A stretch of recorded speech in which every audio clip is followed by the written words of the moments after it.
This is your Barbados Today evening news update for Wednesday, August the 16th. So glad you could join us. I'm Emmanuel Joseph. Our top story at this hour. Barbadians are on alert for some heavy rains and high winds from tomorrow. This evening, the Barbados Met Office issued a severe weather statement saying it's keeping a close eye on a number of low-pressure systems moving over the Atlantic. Of immediate interest is a nearby system just about 700 miles east of the Lesser Antilles. The forecasters say the system is showing some signs of developing slowly as it moves westward at 17 to 23 miles per hour.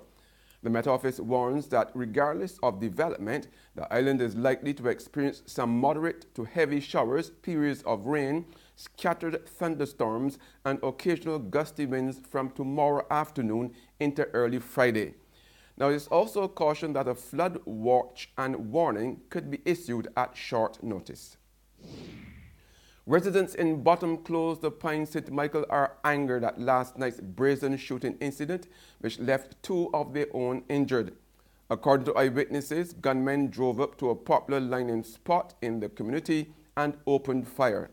40-year-old Kerwin DePiche received a gunshot wound to his right foot, and 35-year-old Ryan Quimby was shot twice in his left thigh. Residents say the situation is out of hand and they fear that Barbados is fast becoming like other Caribbean islands. They have called on police to strengthen their presence in the community. Meanwhile, wanted man Shanley Stoute is now in police custody. The 47-year-old from Parish Land, Christchurch, surrendered to police today accompanied by a lawyer. Police had issued a wanted man bulletin for Stoute on July the 29th. He is assisting police with investigations into serious criminal matters. In other news, adults must be held responsible when they lead the island's youth down the wrong path. That was the consensus among panelists participating in a discussion hosted by the Government Information Service's HIV Education Committee entitled "You're Ever Too Young for a Joke Down" last night. Retired educator Jennifer Seeley and Stephanie Chase, a teacher and cultural practitioner, expressed disgust at the lewd behavior of children during the Crop Over Festival. They were both adamant that adults have to get their act together.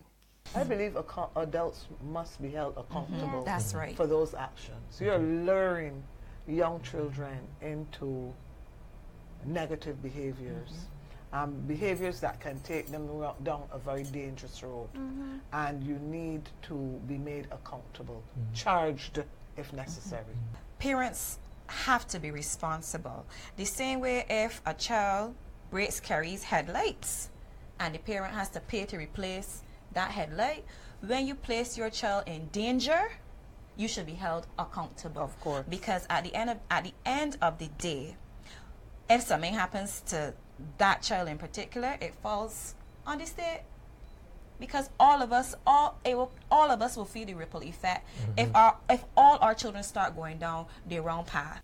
At the same time, social worker Carrie Ann Hurley and teacher Mosiah Daniel said the National Cultural Foundation should have a policy in place to stamp out the negative trend.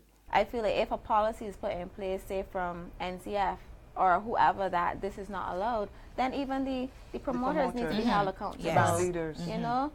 Like, we have to get to that level where we are very serious. Yes. And we say, and we're not going to just talk it, but we actually put things in place to uphold accountability. Because the reality is there are going to be some parents who just ain't care. Yes.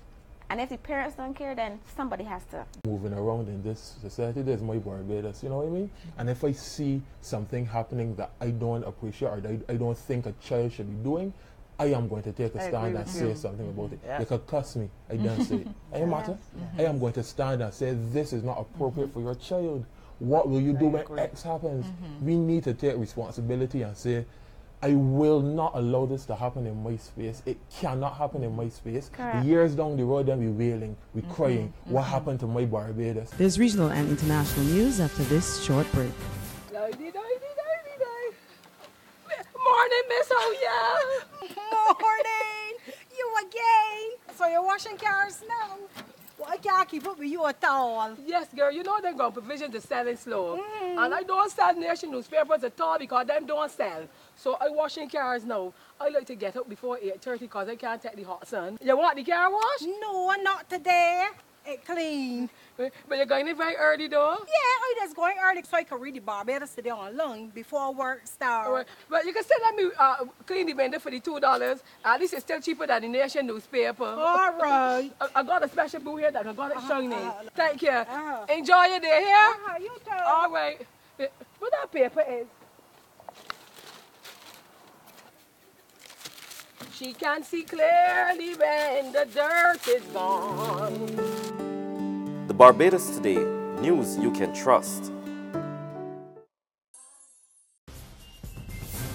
In regional happenings now, Trinidad and Tobago rejects a travel advisory issued by the UK government, which warns its nationals to be on high alert for possible terror attacks in the Twin Island Republic. Now, the advisory was issued by the Foreign and Commonwealth Office. More in this report from TV6 News. It said the government of Trinidad and Tobago, being concerned about the content of the said advisory under that heading, has held talks with the British High Commission and was informed that there was no recent update to the advisory and that the language on terrorism was included in May 2017.